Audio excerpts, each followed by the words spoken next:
rare and balanced view on politics in today's world. Based on facts, born of rationality, common sense, and logic, providing context on today's events. This is American Perspective with Rick Thomas. Hello, everyone, and welcome to the #1 liquid-fueled, liquid-lubricated show on the interwebs. This is American Perspective with Rick Thomas. I'm sorry, this is Wednesday.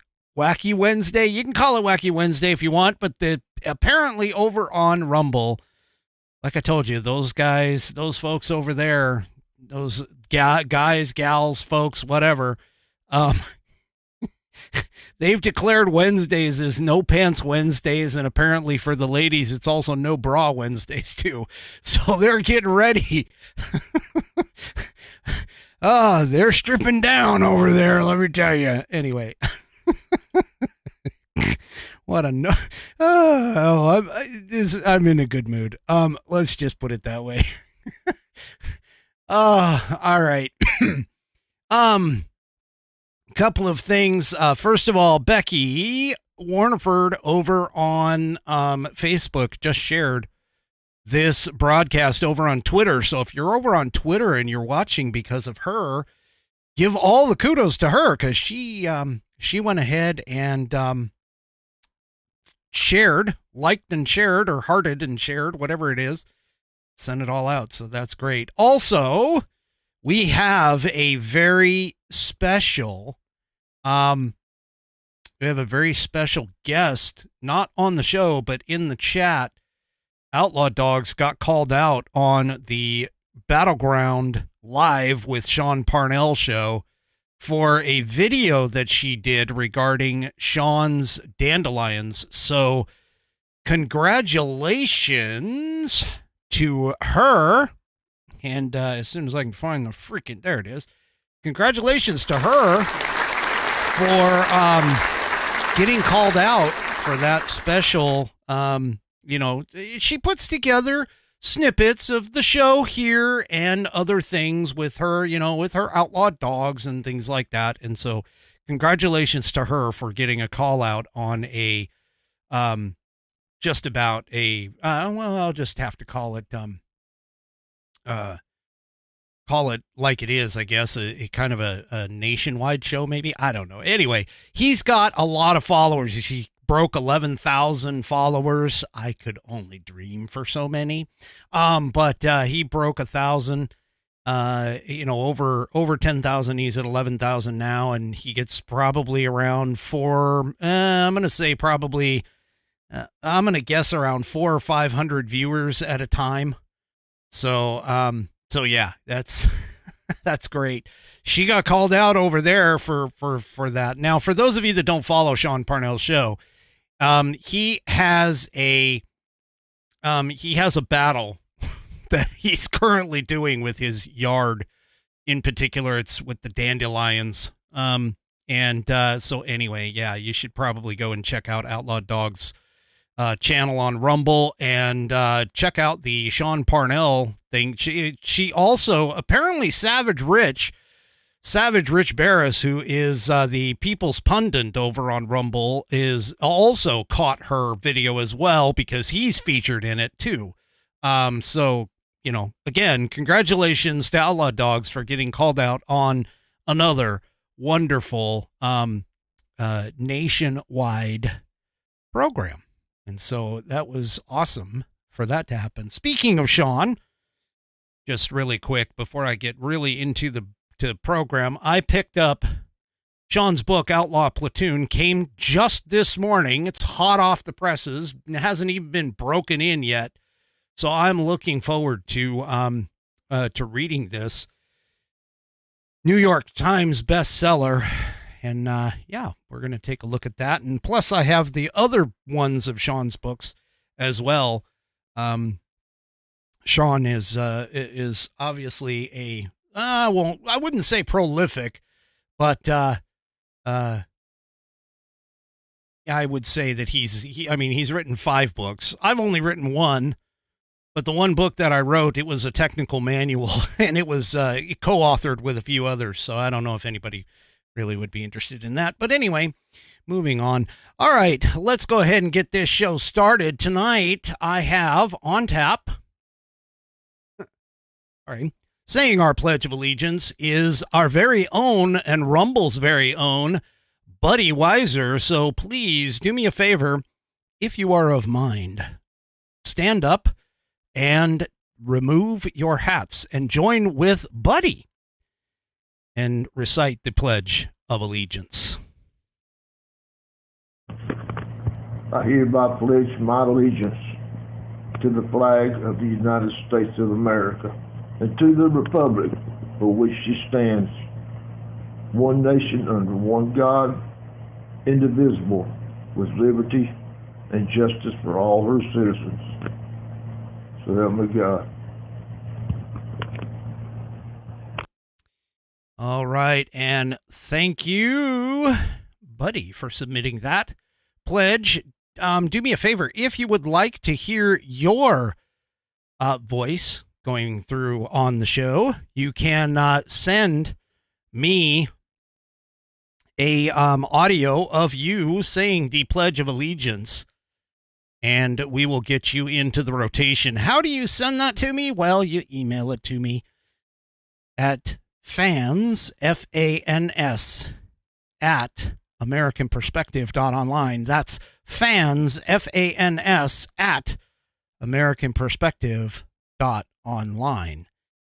All right, on tap tonight, I have some stuff going on with the trials, of course, and then I have a little bit more information kind of extending from last night's show with regards to the elections and the registering of illegals, because there was a bill proposed in the House. Then the left is starting to kind of take a little bit of an exception to this thing.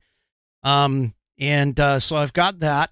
Plus, I've got a few other things for you. But first, I need to tell you that tonight I am drinking the Four Roses bourbon. I don't have a whole heck of a lot left, but that should at least get Bonnie excited. Bonnie over on Rumble always gets mad at me when I don't actually drink that. And then, of course, it is in tonight in the True Grit Roots Network rocks glass. And with my stones in the bottom. That is some good bourbon. And of course, I have to talk about True Grit Roots Network now. So TGRN, True Grit Roots Network, we have a 24/7, 365 blues channel that is up. We are looking to expand. We're working on it. Kind of got to get a lot of people together in order to be able to do these channels, because we want to make them interesting for you. We want to make them attractive so that you'll come back and watch, or, well, in this case, listen to the programs. And so, just as an example here, we have several specific and unique programming from a bunch of different people. You can check it out at tgrn.net.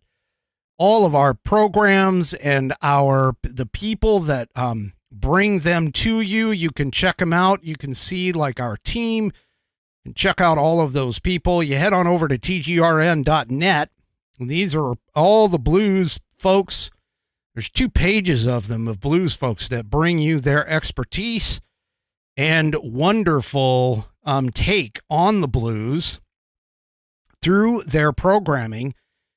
You really ought to go and check it out. Go to tgrn.net and you will see the all of our blues. Plus, you can listen to it right through your browser. There is a radio or an app that is playing in the browser. You can listen right there. And then the other thing, too, is you can find us in the Live 365 catalog of digital radio stations, as well as the Odyssey, AUDACY,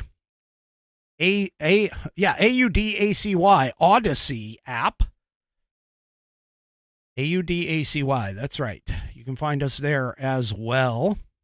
And yeah, we would appreciate a listen. There's some great programming there. I'm serious. You should check it out on your days that you're not listening, of course, to this program.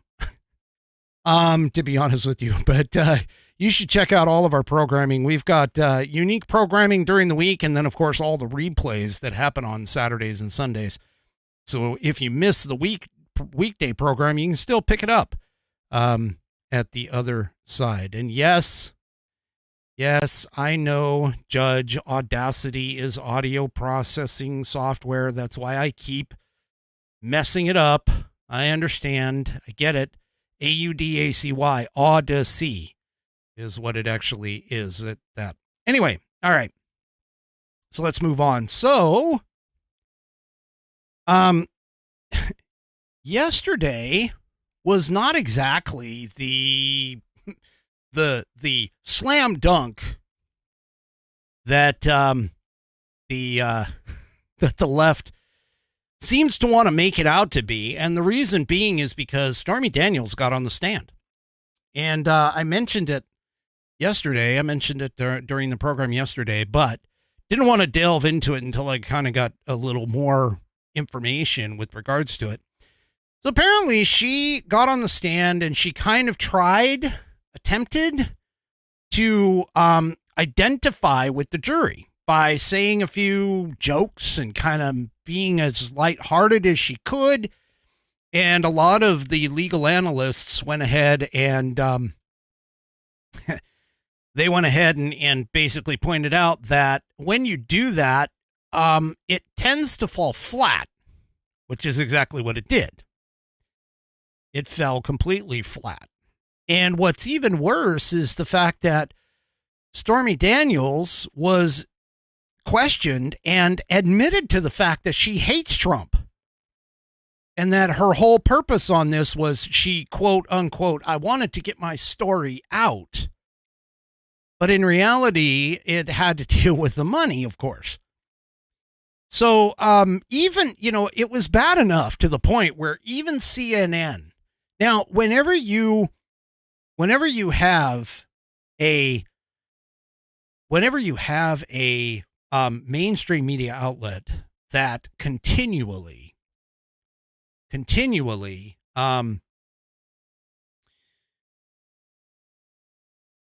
prophesizes, uses propaganda for you, you never want that mainstream media outlet to necessarily turn on you. Well, that's pretty much what has happened in this trial. There have been a lot of, the prosecution's witnesses that have essentially laid out the defense's case for them. And Stormy Daniels, honestly, was not that much different. Now, realistically, her testimony for a lot of it was doing or attempted to do what essentially is the purpose of this trial. I mean, we all know that there isn't really a law that's been broken. The FEC and the DOJ have already stated as much. But the idea here is, of course, to try and keep Trump, number one, sitting in a courtroom for the visual effects of him sitting in a courtroom behind a table. Number two, keeping him off the campaign trail. And then, of course, number three is to drag all of his personal dirty laundry out into the public eye and air it. Now, Stormy Daniels really didn't provide anything relevant to the charges that are being brought to Trump, which essentially is, I mean, as best we can guess, because let's face it, Alvin Bragg hasn't really outlined all of the charges. There's like one specific charge that he's not outlining. But Stormy Daniels didn't bring anything to the conversation when it comes to the idea of a payment that should have been a private matter, not being charged or not being counted as an election thing. I'm not quite sure. that has to do with anything because it's a private matter. But anyway, the point being is that, of course, Stormy Daniels, which was supposed to be, the star witness, she was going to provide something that was going to make Trump, basically just bow down to her in whatever. And you know what? It didn't work. And what's even worse is, again, not only CNN calling this out, but also you have people like Jonathan Turley as an example. Now, once again, Jonathan Turley is a lawyer, and he's a lawyer who has done criminal law, and he's not in any way, shape, or form, as far as I know, a Trump sycophant in any way, shape, or form. But yet, he has been consistently talking about things like the constitutionality on some of the stuff that's been going on with Trump cases and that kind of stuff. Well, he wrote a column, and I'm showing it here on the screen. This is at his blog, jonathanturley.org. For those that want to, it's in the link. The link is in the description, I believe. And if it's not, well, it shouldn't have too much of a problem finding it. But anyway, he wrote a New York Post column on the complete unseemly scene, his words, in the courtroom of Judge Juan Merchan, or Merchan, however it's pronounced, as prosecutors used porn star Stormy Daniels to present lurid details of her alleged tryst with former President Donald Trump. Now, again, keep in mind, there was nothing that she was relevant to add to the charge of his non-disclosure agreement payment to her being used as, or not being used as, an election payment or an election campaign finance law problem. Again. So anyway, the point being is that all she did, and all the prosecution tried to do, which was ask her questions, specific questions about what she essentially, was experiencing, describing the scene, whether or not Donald Trump used a condom or not, and all these things that have literally no relevance to the case. And in fact, she even got so bad about it that even the judge was like, please don't go into details of the genitalia that was going on. Now, yeah. So the prosecutors went into the details of the affair, despite the fact that that has nothing to do with the case, or real anything dealing with what's being charged. And realistically, neither the NDA nor the actual payment to Daniels is being contested at all. Both sides have agreed. Yeah, okay, there was an NDA. They made a payment. Woohoo! Big deal. It's also uncontested about the whole, Pecker thing. That was all uncontested. Of course, Donald Trump wanted to get that story and maybe some other stories, and keep them out of the news media. But other than that, there is nothing that she could bring to the table. And according to the defense, according to Jonathan Turley, the most maddening moment for the defense came at a lunch break when Merchan stated, "I agree that it would have been better if some of these things had been left unsaid." Well, yo, dude, you're the judge. You freaking you shut it down. Dude, you shut it down. Anyway. So after the Stormy Daniels testimony, the defense, rightly so, filed a motion for a mistrial because of the fact that her description of the entire sordid and apparently graphic affair that was described by her on the stand just automatically prejudiced or was, quote, extraordinarily prejudicial toward Donald Trump in the jury's minds. And again, keep in mind, now normally if it was relevant and germane to the case at hand, that wouldn't be a problem. But because of the fact that Merchan, however you freaking want to call it, I don't even know how to pronounce his last name really, but he went ahead and allowed that testimony to happen. And then he goes and denies the mistrial. Now, keep in mind, a mistrial doesn't necessarily mean that Trump is completely acquitted. It just basically says that, well, we recognize that a serious violation of protocol and or procedural issues make it so that we are not going to try this case here and now, but we can try it at another time.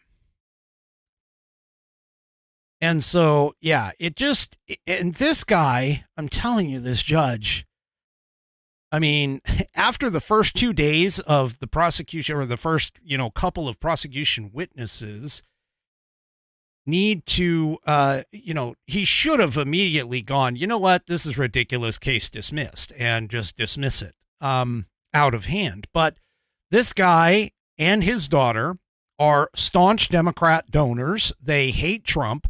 They're actually, according to some reports, the daughter is making buku bucks off of her stumping activities against Trump. And so, Merchan is just allowing this to continue over and over and over again. So, yeah. I honestly, again, if you're looking at it objectively, which, by the way, I got into a back and forth discussion with somebody on X, and this individual, they go by the name Dancing Queen. This individual started out being like just this rabid leftist lunatic saying that Trump did it and there was no way and blah, blah, blah. And I basically laid out what's been said in the court trials and everything going on. And eventually toward the end of it, because that's how you deal with those types of people, is you just disarm them with the truth. And at the very end, she finally goes, well, I feel like Trump did something wrong, but maybe not this, but he's done crimes. Okay. Yeah, he's done crimes. Well, until you can actually articulate those crimes and put them out in front of a jury with evidence and proof that he has done this stuff, it basically means nada. Well, of course, we all know that Donald Trump, has this gag order because, again, this Merchan guy is a, Democrat sycophant and tried to, or has, I guess, sort of accomplished to, keep Trump from talking about things. And the last time Merchan stood or had Trump stand and basically say, look, I'm fining you, $9,000 or whatever. I think it's up to $10,000 now for contempt of court on your gag order. And next time I may just have to put you in jail, which the Democrats, all the Democrats in the left, they all are like, oh yeah, let's do this. Put him in jail already. At least that's what the sycophants over on the socials all say. Put him in jail. Put him in jail. That's going to be awesome. Do you remember that photo that was taken in Georgia, his arrest photo that was supposed to, be like this huge leftist sycophant, like that was their wet dream, was Donald Trump got a booking photo, and how that fell flat. it didn't really go anywhere. In fact, I still see people on X who are Trump supporters who are essentially, using it as their avatars and stuff. And it's basically become a big joke. Well, what do you think's going to happen if Trump gets thrown in jail? And he has this photograph, especially if he gets one where he's behind bars in the orange jumpsuit. Do you really think that's going to make your case, Democrats? Or it's going to shoot you guys in the foot? Well, according to Eric Adams, Rikers Island is all ready for him. Adams goes, our amazing commissioner is prepared for whatever comes on Rikers Island. Okay. So let's be honest. Dan Bongino, former Secret Service agent who would know something a little bit about this. Okay. He has already stated that there is a huge amount of logistics that would have to happen with this. And so, if Trump gets thrown in jail, the Secret Service would, of course, go and block off a wing and make sure that they know everybody who is coming in and out and so on and so forth. And so I don't think Eric Adams really understands. Of course, then again, he's not really the smartest or sharpest knife in the drawer. I don't think Eric Adams understands, nor do any of these leftists really understand, that all this is doing is making Trump more and more powerful. That's all this is doing. Everything that has been going on, it's all backfiring on them. And while I am not in the mood to get in their way, because, why would I when they're beating themselves up? There's no way. There's no way that this is going to go well for them if it occurs that he ends up going to jail for this. Now, I mentioned earlier about the judge being obviously, he's even worse than Engoron was, realistically. This guy is totally, completely in the Democrats' side. And what's even worse is, and this came out today too, is that the judge is now censoring a Federalist writer and the former FEC chairman from testifying for the defense in key facts for the defense. So the judge has strictly limited what information they can testify about in court. So here from the Federalist, of course, Bragg claims that Trump violated the Federal Election Campaign Act when his former attorney, Michael Cohen, paid actress Stormy Daniels to keep quiet about an alleged affair, according to Bragg, because the cash changed hands ahead of the 2016 election. It should have been publicly reported as a campaign expenditure.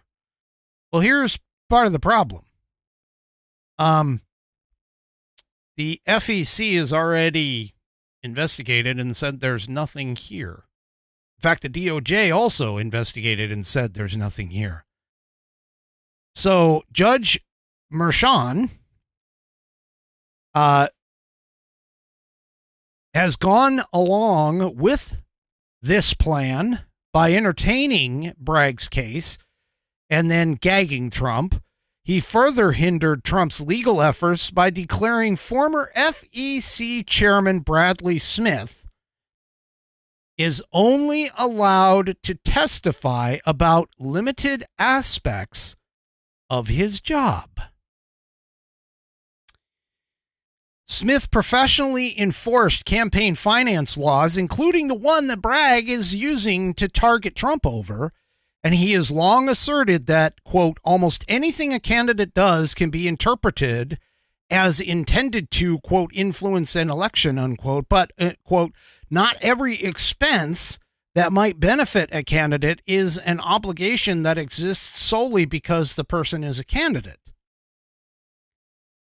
Now, in an April 15th article for The Federalist, Smith reiterated that almost all purchases by politicians could be construed as meeting the "for the purpose of influencing an election" clause of the Federal Election Campaign Act, but are not scrutinized because they are classified as personal use.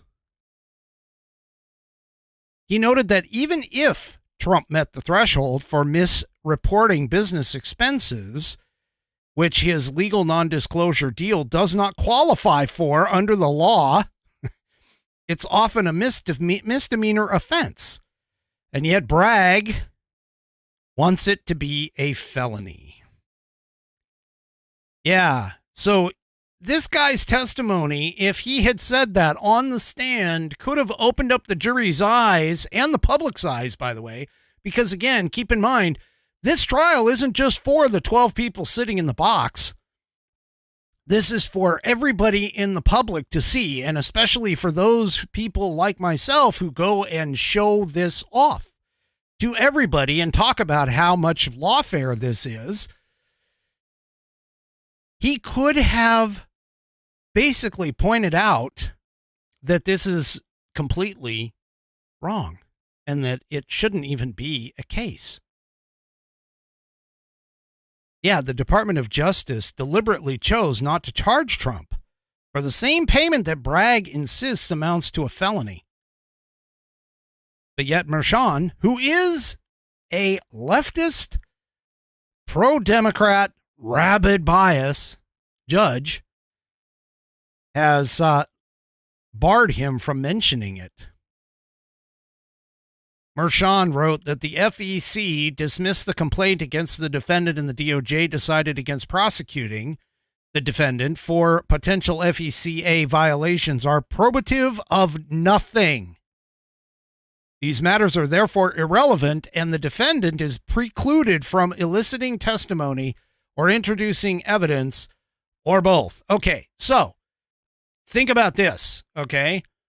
This guy allowed Stormy Daniels to explicitly describe the encounter that was supposedly paid off, and that entire testimony literally had zero relevance to the charge of campaign finance and business practice violations.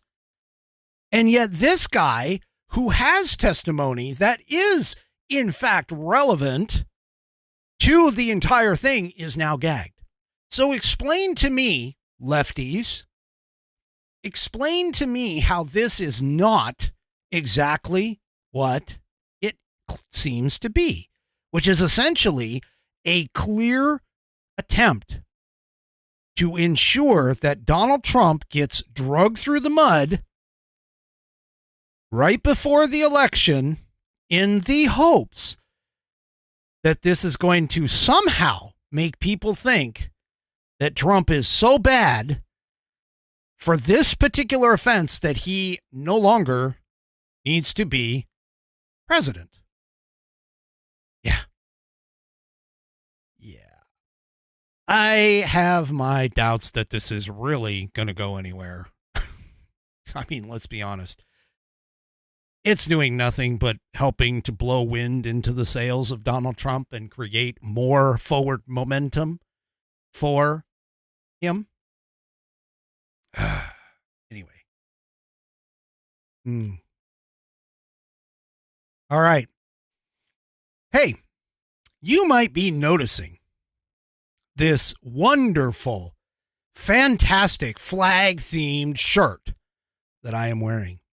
And you might be asking yourself, man, I wish I could have a shirt like that, because that shirt is making that guy look good. Well, let me tell you, my friends, how you can get it. Go to theflagshirt.com, theflagshirt, all one word, all lowercase.com. And you can check out their patriotic selection. And what's even better is that right now they have certain selections on sale at 50% off for the upcoming Armed Services Day on May 18th. If you order very, very soon, you can get them hopefully before Armed Services Day on May 18th and be able to show your patriotic pride like I do every day on this show. Now, I have a personal preference for the cotton polos myself because my body type doesn't quite fit the performance polos. But hey, if you are an in-shape kind of guy, and don't get me wrong, round is a shape, but if you are an in-shape kind of guy, you might like the performance polos. And you know what, ladies? They have shirts and hats and all kinds of accessories, all there for you and kids too. Go to theflagshirt.com. But before you go there, I have garnered something special for all of my Whiskey Warriors. If you go to flagshirt.americanperspective.online, you can get a coupon code for $5 off your order. And all you have to do is grab that coupon code that you find at flagshirt.americanperspective.online. And you can then enter that promo code at checkout to get $5 off your order. That's $5 off by going to flagshirt.americanperspective.online, grabbing that code, and when you go to checkout at theflagshirt.com, once you've selected your items and you go to your cart and you're getting ready to pay, throw that code, that coupon code, that promo code in, and you will have the $5 off. Once again, go to flagshirt.americanperspective.online to get that $5 off coupon to enter in at checkout at theflagshirt.com. Get yourself patriotized. All right. And yes, Mark, I'd like to get a whiskey hat. I'm telling you, I have them in my possession. Mrs. Whiskey has just been like swamped with other things. We're getting to it. I promise you. It is coming out. And no, Coco, I don't have the video of Biden pausing on the way out to Marine One. I don't have that. I've been wanting to get it, and I'll probably do it sometime. I'll find it and get it. I'm sure I can find it. All right, so moving back into the lawfare category. So we all know Eileen Cannon has indefinitely postponed the actual trial start date because of several things that need to get answered by Jack Smith and the prosecution. One of them being the fact that there is a evidentiary custody at question with regards to the evidence that is being presented as so far as the classified documents goes in terms of their order. Okay. However, that isn't the only thing that's kind of screwed up.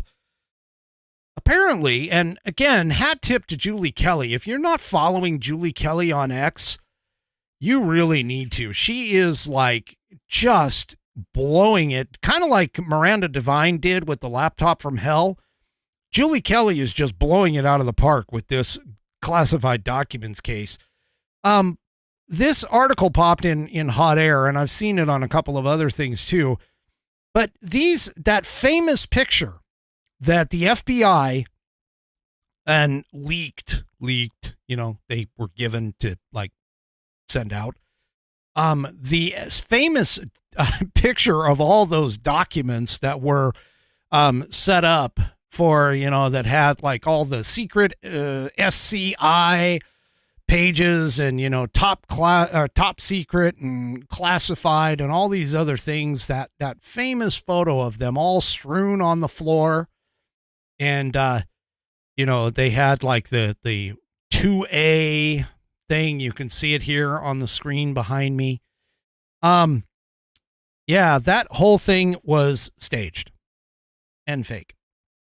fake in terms of the documents that were supposedly put behind it were not actual documents that came from the that actually came from the files that were sent, out of the boxes that sat at the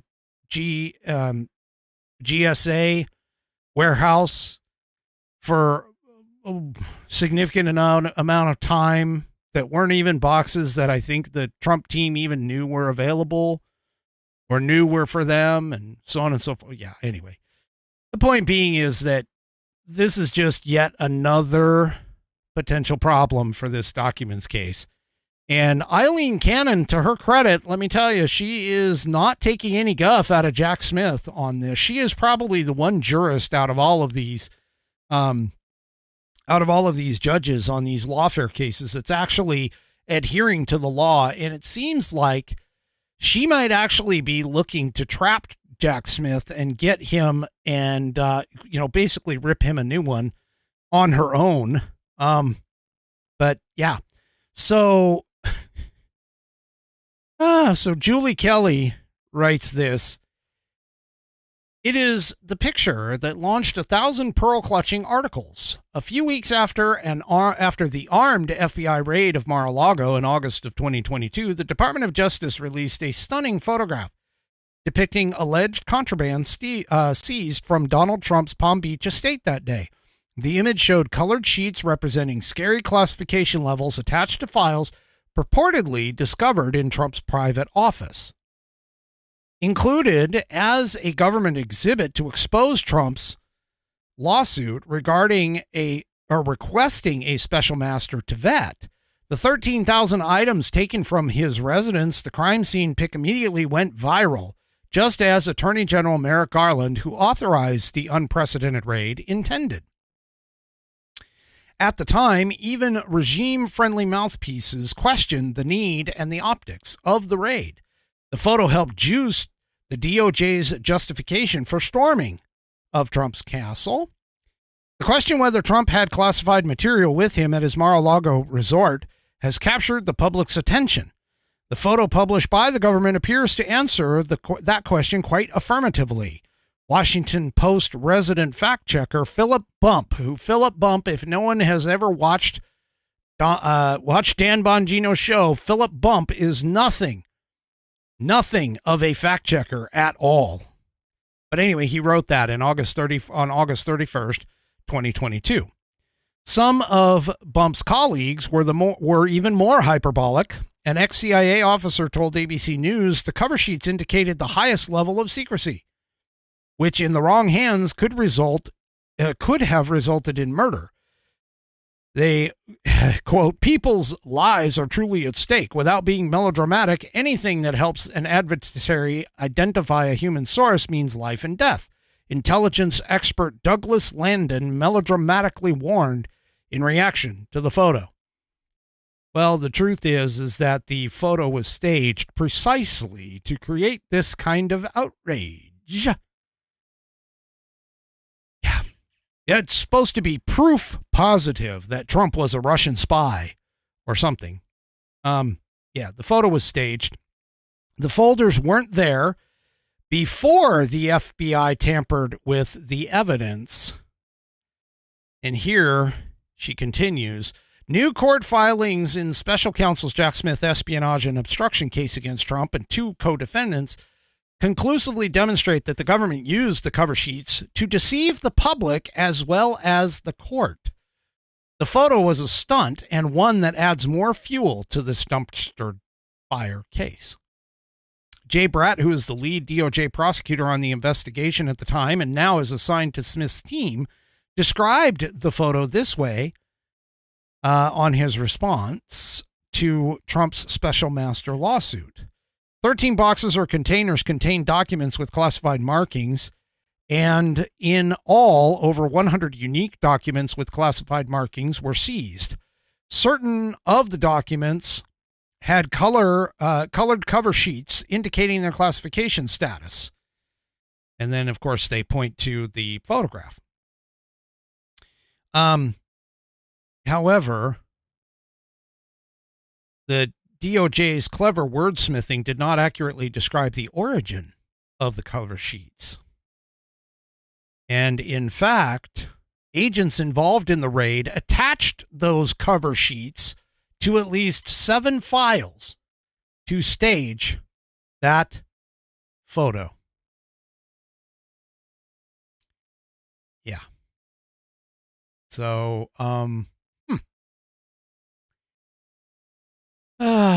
the classified cover sheets, according to the document, the classified cover sheets were not recovered in the container, contrary to Bratt's declaration to the court. In fact, after being busted recently by defense attorneys for mishandling evidence in the case, Bratt had to fess up about how the cover sheets actually ended up on the documents.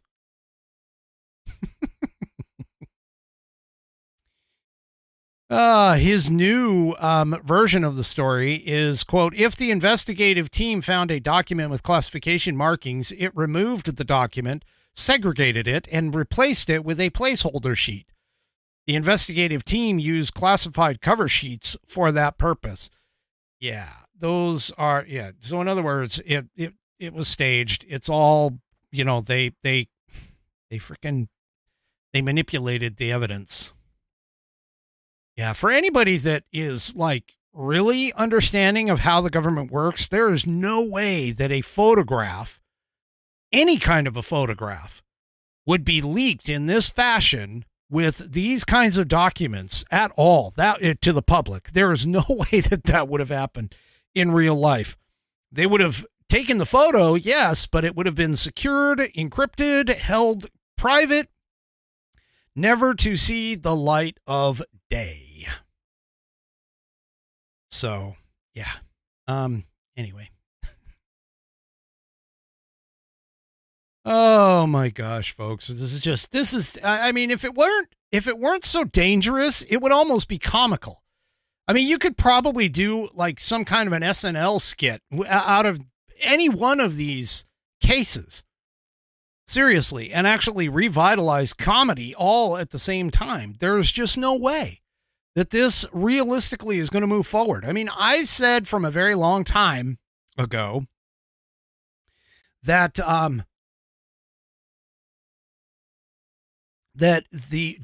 Jack Smith has a very bad reputation and a very questionable litigation record when it comes to things like this.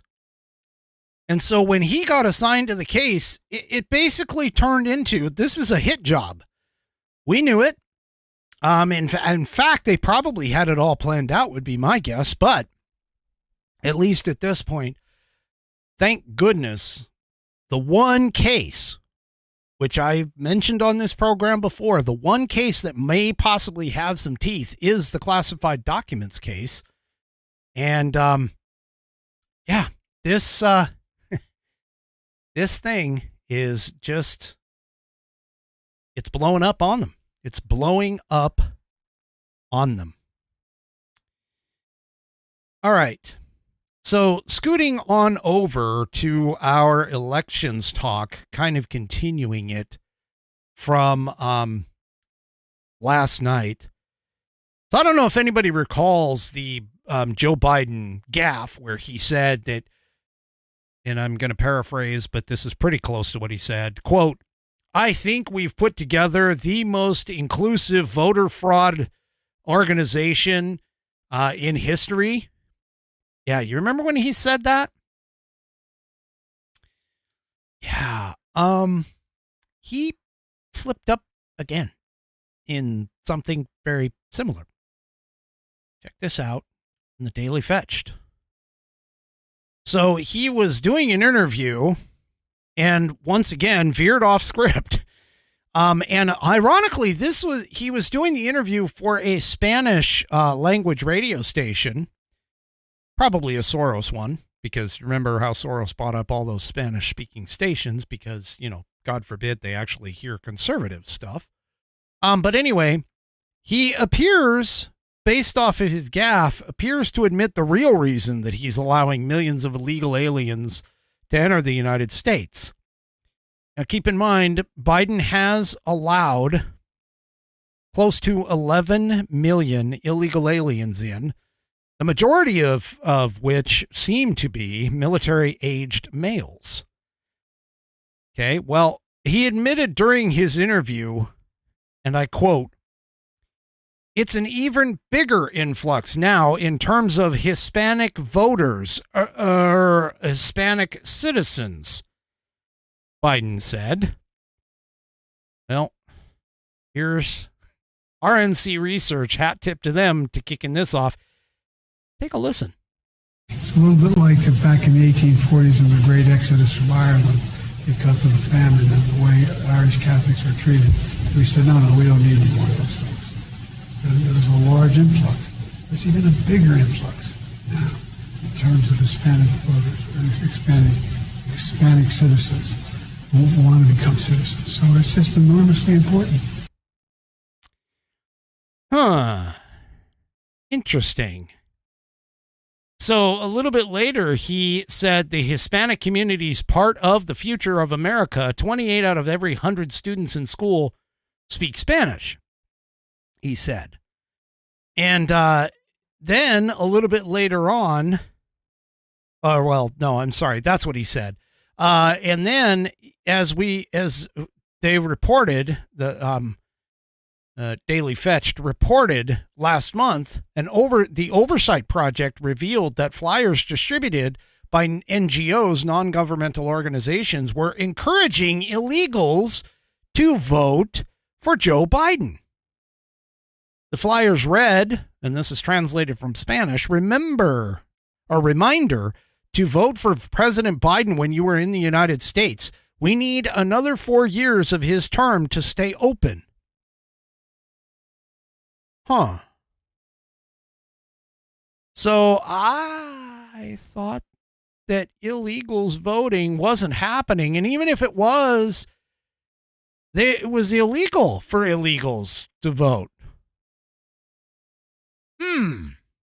Well, that's kind of interesting.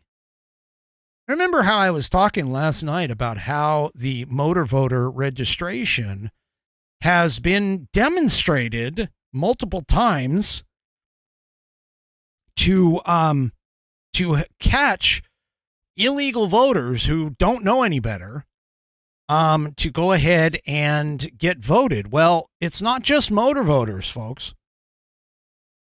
This article in the Federalist, there's a South Carolina agency that has actually come out and said, literally, the feds force us to give voter registration to foreign nationals.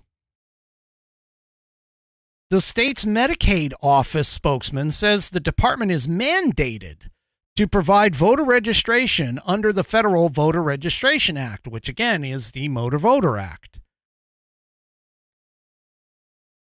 Jeff Lieritz, a spokesman for the state's Department of Health and Human Services, says the department, as the state's Medicaid agency, is mandated to provide voter registration information under Section 7 of the National Voter Registration Act of 1993. I spoke about this yesterday. The information apparently goes out to everyone when applying for the benefits, including foreign nationals. Now, just to remind you, Section 7 requires each state to designate voter registration agencies, including all state offices that provide public assistance, unemployment compensation, or disability services, state or local government offices, federal and non-governmental offices, and armed forces recruitment offices. Now, the thing about this is, as I pointed out, is all it requires. They don't require providing proof of being a citizen. It's on the honor system.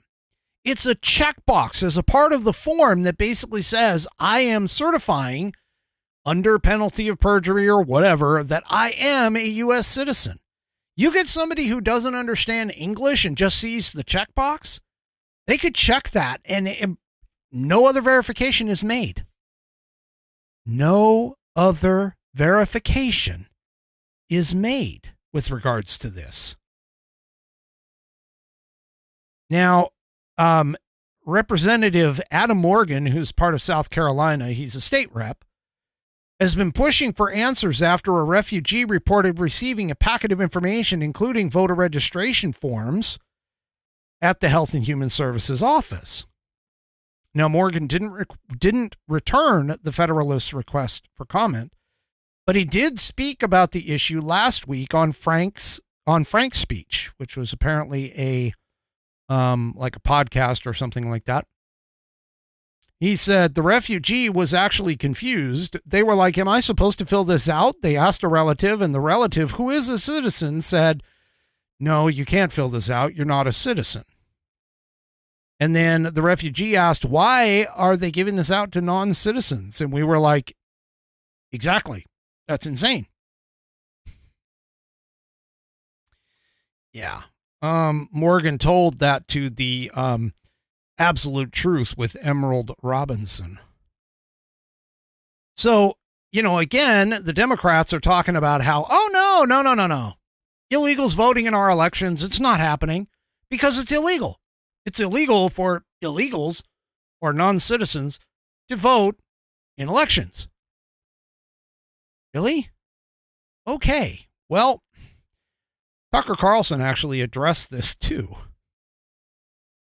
It's also from the Daily Fetched. Tucker Carlson was talking about this on his show, and you all know about Tucker Carlson got a bigger audience by going to X than he ever did on Fox.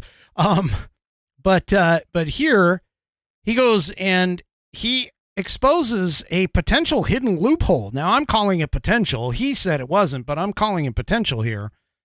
But on Tuesday, Tucker was talking about the likely possibility of illegal immigrants voting in 2024 through a loophole that could potentially circumvent the U.S. legal code. The U.S. code, and this is the clip of Carlson, his quoting, the U.S. code as of right now would allow illegal aliens to vote in the upcoming presidential election, he says. Now, the video itself focused on a portion of U.S. Code Title 18, specifically Section 611, which relates to voting by aliens. So subsection A of 611 states, it shall be unlawful for any alien to vote in any election held solely or in part for the purpose of electing a candidate for the office of president, vice president, presidential elector, member of the Senate, member of the House of Representatives, delegates from the District of Columbia, or resident commissioner. However, subsection C clarifies that, quote, subsection A does not apply to an alien if the alien reasonably believed at the time of voting in violation of such subsection that he or she was a citizen of the United States.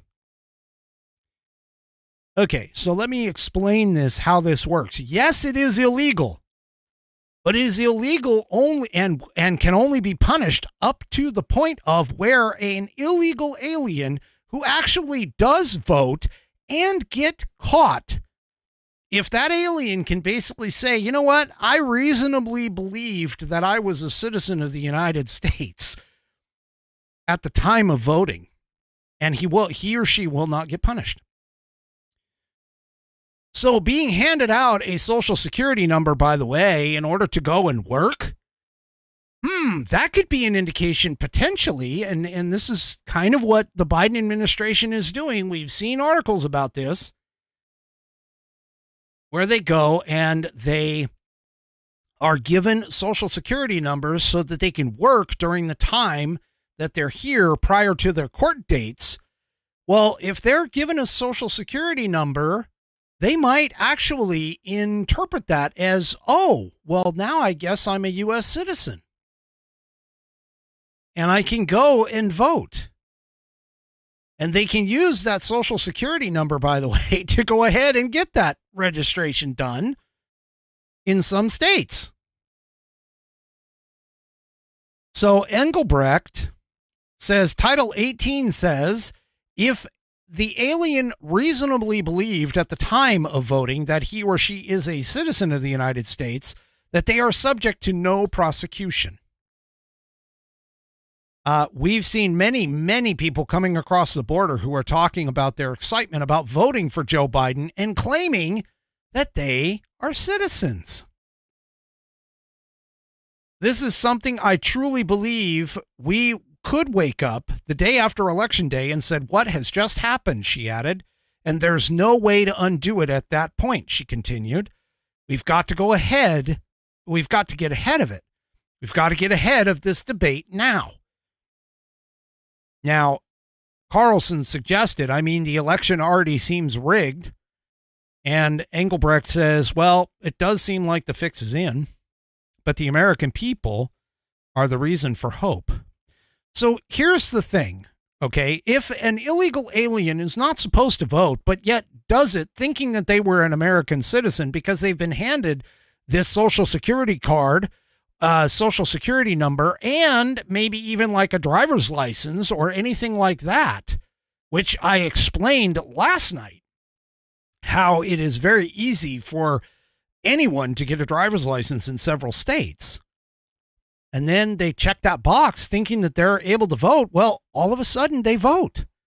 So don't tell me, do not tell me, no leftist is going to be able to tell me with all of this information that I've just given you that illegals are not voting in our elections. I'm sure they are here. I'm sure they are here, and I'm sure that they are voting in our elections. And any place that does not have voter ID verification also has a potential for these illegals to vote and be able to have their vote counted. And there's no way to know. No way to know whether or not that individual is actually illegal to vote. Well, there's a bill that's being pushed that would potentially stop this. But before I get into that, I got to tell you, that's a precursor, a little bit of a teaser. I got to tell you about, I got to tell you about this wonderful thing known as the Constitution of the United States that you can purchase for a reasonable price. That is a family heirloom. Check this thing out. This is a Saddleback leather-bound U.S. Constitution, and you can get yours by going to constitution.americanperspective.online. It is chest pocket sized or butt pocket sized, either way you want to look at it. It has 1/8 of an inch of Saddleback leather. Inside the pages where the Constitution is written are rip resistant as well as water resistant. And check out that binding. It goes all the way through the book. It is string and it goes all the way through. The manufacturer has a 100-year warranty against material defects and workmanship that you can send this back to that manufacturer anytime within that 100-year period, and they will either fix it or replace it for free. If you want to get this fabulous heirloom, that's a 100-year warranty, folks, fabulous heirloom, go to constitution.americanperspective.online and you can get yours today. It is fantastic. I'm telling you, I handed them out at Christmas. Had a lot of people tell me that they were wonderful, wonderful gifts. You might even want to think about doing that coming next Christmas. But anyway, go to constitution.americanperspective.online to get yours today. Hang on, got to let the cat out. Hold on.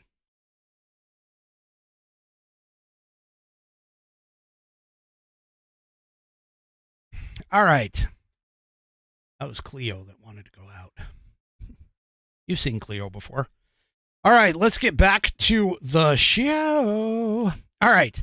So, one of the things that occurs, especially when we're talking about the census, by the way, because the census, when we count illegal aliens in the census, that skews our electoral college. It skews the House of Representatives representation within each state. And it also skews the apportionment of federal funding to certain states. this is a bit of a problem. And so there is a bill that has been proposed in the House. It's in the House Rules Committee right now. Oh, actually, it was in the House Rules Committee on late Monday. Late Monday, the House Rules Committee will consider a proposal that would prevent illegal aliens and other foreign nationals from skewing elections by shifting the apportionment of congressional seats and electoral college votes. It's called the Equal Representation Act, and it would modify the Census Bureau's questionnaire for each decennial census. So in other words, every 10 years. So the next one starting in 2030, because we just had one in 2020. Beginning in 2030 by requiring individuals to attest to their citizenship status on the form and then using that data to actually exclude foreign nationals from the count used to determine congressional and electoral college apportionment. Apportionment is derived by the number of residents in a particular area, but does not currently differentiate legal citizens from foreigners, who in many cases are illegal immigrants. Now, if you recall and have a memory a little bit longer than just yesterday, Donald Trump tried to get this type of thing done via executive order and got challenged on it, and it ended up not happening. So 2020 counted everybody and not just citizens. So in this particular case, this bill that's gone through the House Rules Committee, I got to check and see where it is, if it will even come to the floor. But I can almost 100% guarantee you that every single Democrat will vote against it. And even if it does pass the House, then it has to go through the Democrat-controlled Senate, which we know that's not going to be the case either. Because Democrats know, they know that if they can get illegals to vote, to get non-citizens to vote, then, oh, you know what? Amy in Rumble just posted that maybe this is the same bill. House just passed a bill where non-citizens are not counted in the census, which is basically what this bill is doing. Amy, are we sure that Equal Representation Act that it's not the same thing? Because this is HR 7109. I'll have to look that up and see if that's the case. Yeah.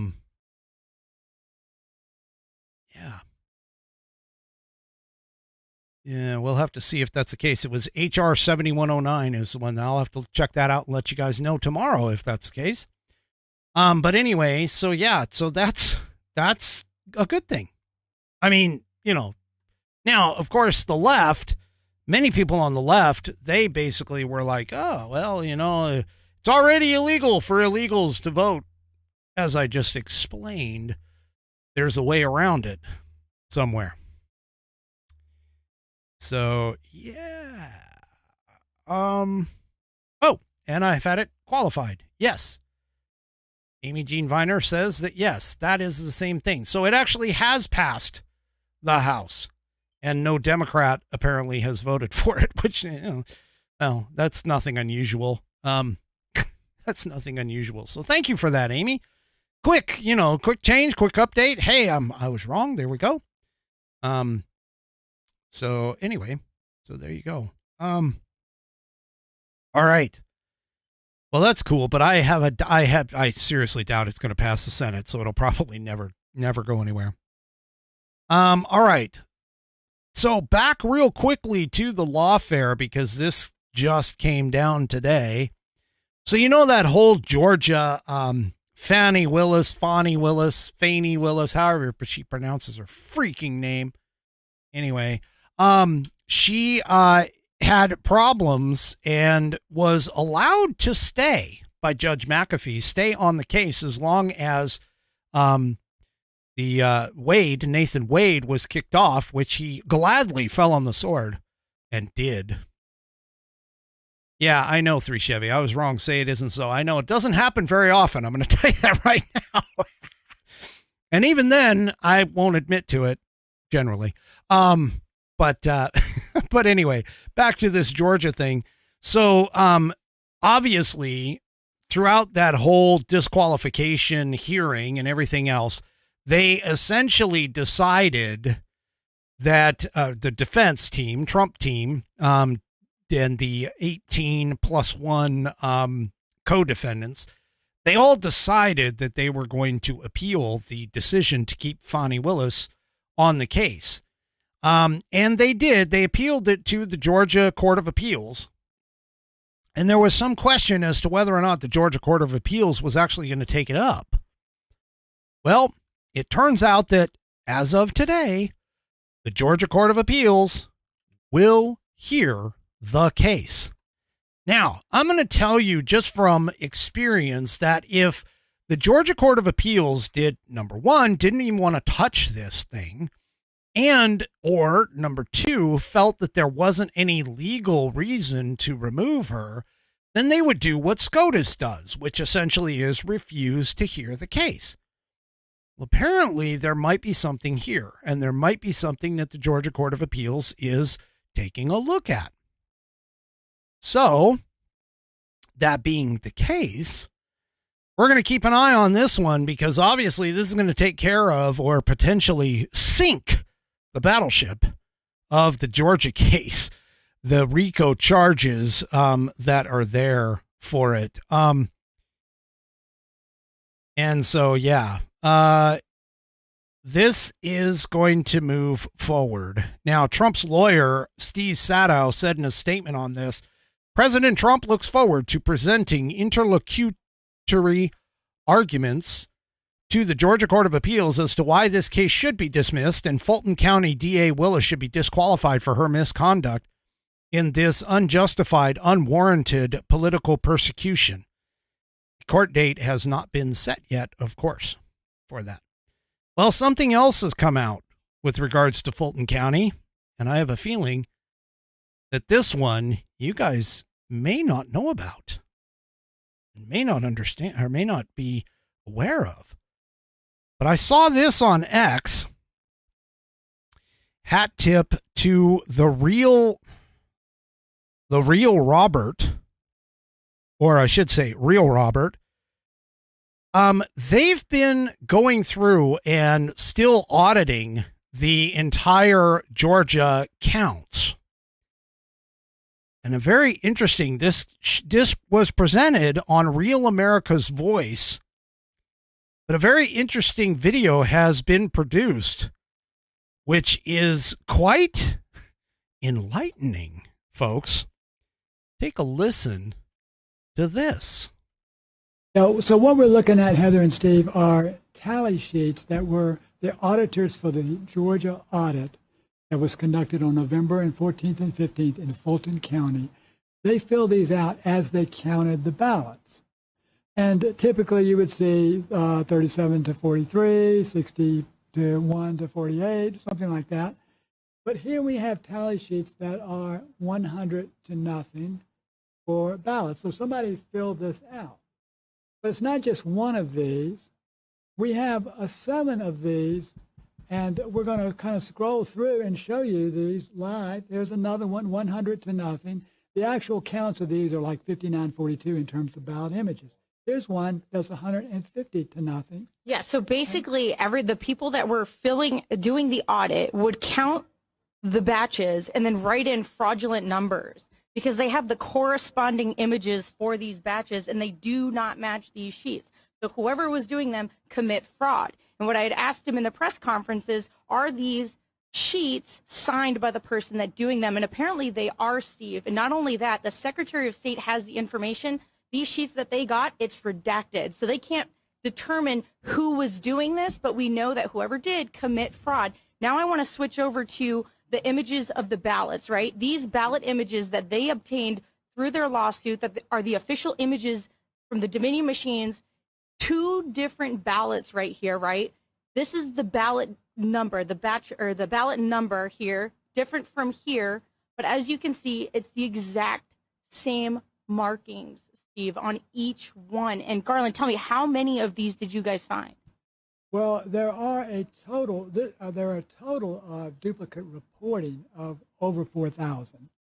We're still looking at to find out how many of these are duplicate scanned. This spreadsheet behind here has about 40,000 line items, right? That compares the numbers from the original election to the recount. Okay, so I'm going to stop this for just a second because there's another video that I want to show you with regards to this. But basically what she is saying, what this reporter is saying, is there was a lawsuit in Georgia, and as a part of the lawsuit, they obtained information. And apparently what is showing up now is that the Dominion voting machines, the images of the scanned ballots, had roughly 4,000 of them that were scanned twice. So in other words, there was ballots that were scanned, and then the images that they show scanned have the same exact dot filled in. For those that are listening on the audio portion of the program, there was like a tail where somebody had maybe scooted the tail out or scooted the pencil out. And they showed side by side two separate ballot scans, meaning it was scanned two separate times because it was assigned different ballot numbers, and they have the exact same in the image, exact same tails on both. So what again, not that I'm thinking that anything is going to come out of all of this other than just the fact that the information is here. This evidence also shows that the hand audit counts, that the images for 7 or 8 of the hand audit sheets don't match up with the actual images that were scanned by the voting machines, meaning that the hand audit tallies are not adding up. They're not split the same way that the actual batch that were scanned into the machines were split. So, this was the most secure election ever? I don't think so. Well, there's one more video that I want to show you, and this comes from Harrison Floyd. Now, you might remember he's one of the people that is being brought in on this RICO case. I talked about him before. I believe that's the same name, if I recall correctly. But there's a video of a gentleman who is testifying, and it looks like he's testifying in front of an election board. And so let's take a listen to this video. If I can get it to open. Oh, maybe it won't. So let's take a listen to this video on X as well. Now I'd like to speak directly to those who have fought factually, respectfully, and relentlessly for the truth over the last 3 years. As of 4/10/24, I got another one of these certified letters from the state election board. Every time I get one of those letters, my wife sets it on my desk and she says, "You got another one of those certified letters. I hope you're not being indicted this time." But anyways, as of that letter, it has now been factually proven that both the hand audit, this is really, really important, and the certified machine count, yes, the certified count, have both been found to be in violation of Georgia election law. Based on these findings, to those that have fought factually, respectfully, and relentlessly, I'll close with one word: vindicated.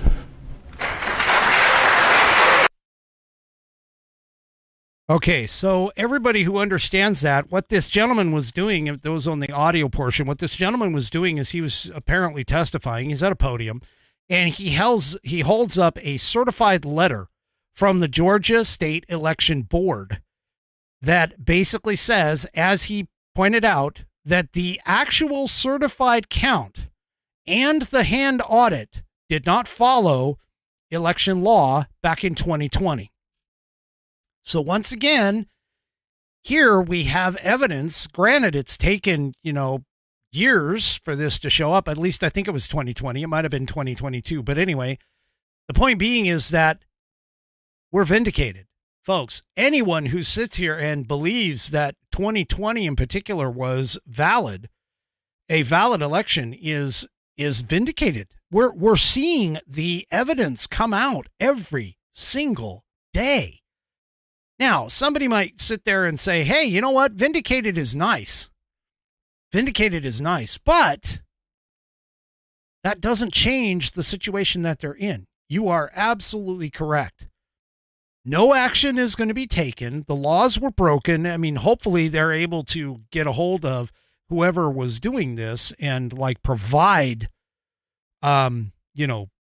some sort of criminal misconduct toward this.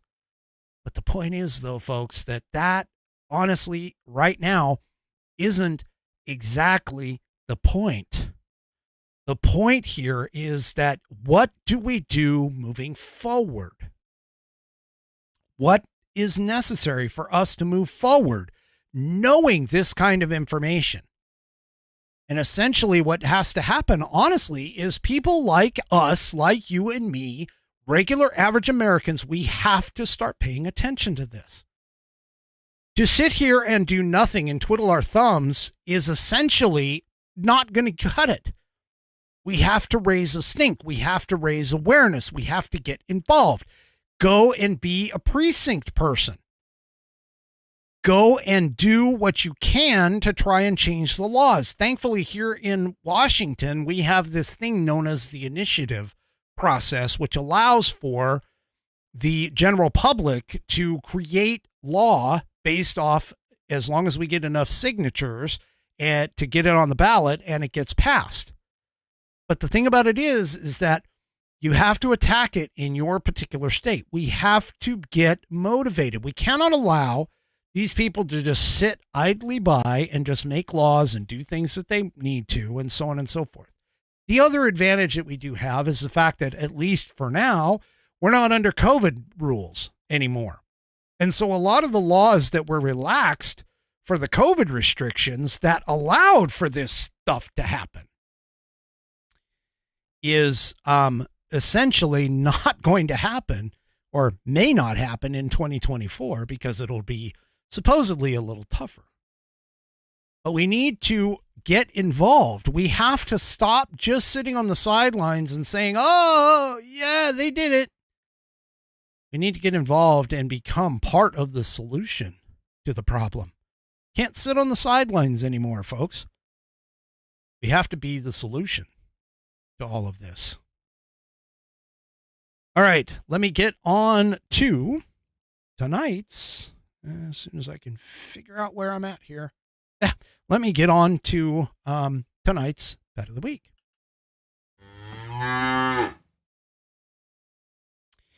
And tonight's Pet of the Week has been submitted by our own Facebook's Mark. Mark sends in a picture of a wonderful little pup. I got to get my stories pulled out so I can actually read it here. All right. So let's slide on over and take a look at this wonderful pup that Mark has submitted for this week. There she is. Looking down. Okay, here's the story. Hello, Whiskey.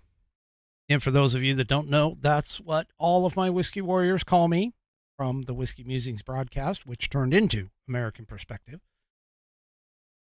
But here we go. Hello, Whiskey. Back in September of 2018, I went from being homeless to getting a studio apartment through HUD. In the early part of 2020, I was able to get hired as a housekeeper at the VA center and adopt Layla. Layla is a black lab. Here she is downstairs from my apartment. He calls it the Fonzie apartment. I would imagine that it's probably an apartment up above a garage or something along those lines. Yeah, we're going to call her, yes, buddy, we're going to call her a pup, but as you'll notice when we get a closer look at her, she actually is a bit older than that, I guess. But anyway, so here she is around, just kind of hanging out down by the apartment. And here is Mark with her. And this is a picture of Christmas 2022. So this is during Christmas of 2022.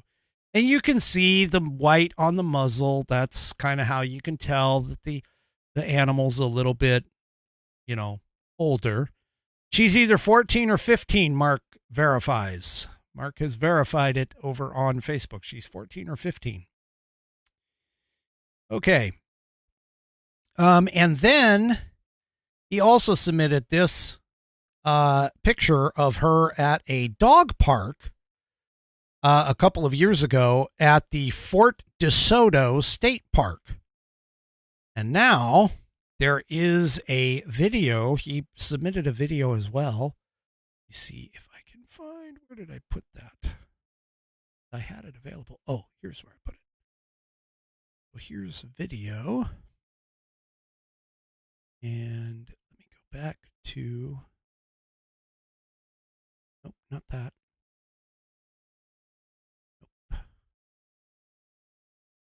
Nope. Okay. Let me grab this. Hold on. Gotta find the right one here. Hope that's it. Hang on, I'm going to play the video real quick and just for a second, and let's see if it shows up. Speak.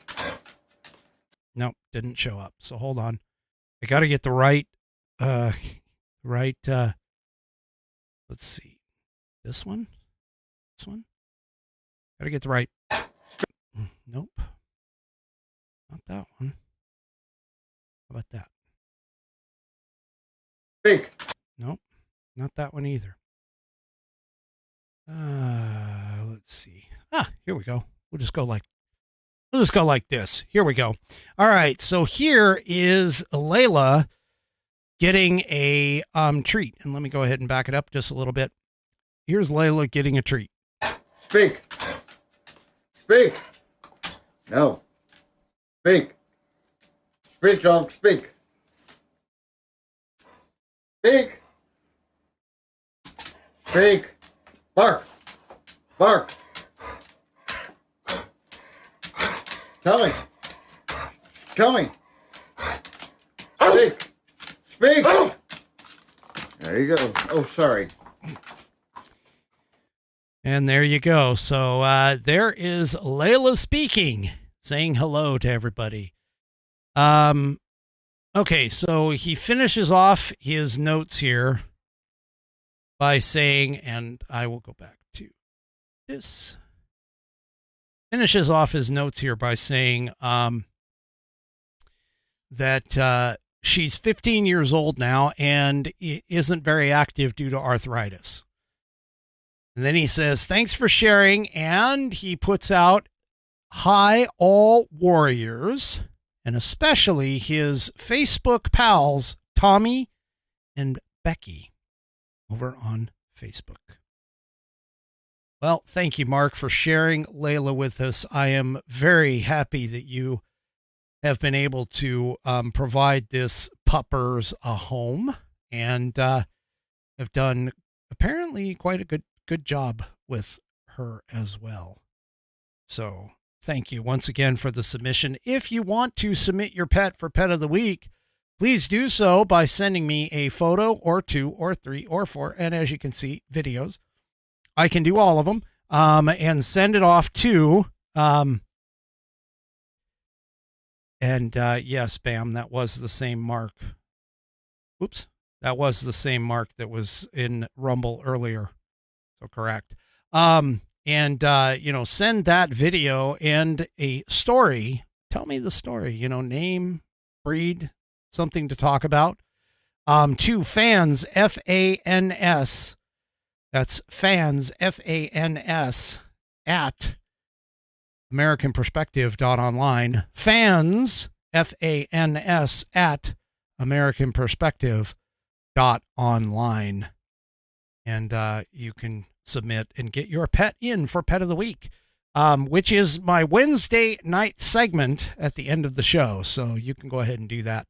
And speaking about that, we are at the end of the show. Thank you all very much for coming and joining in.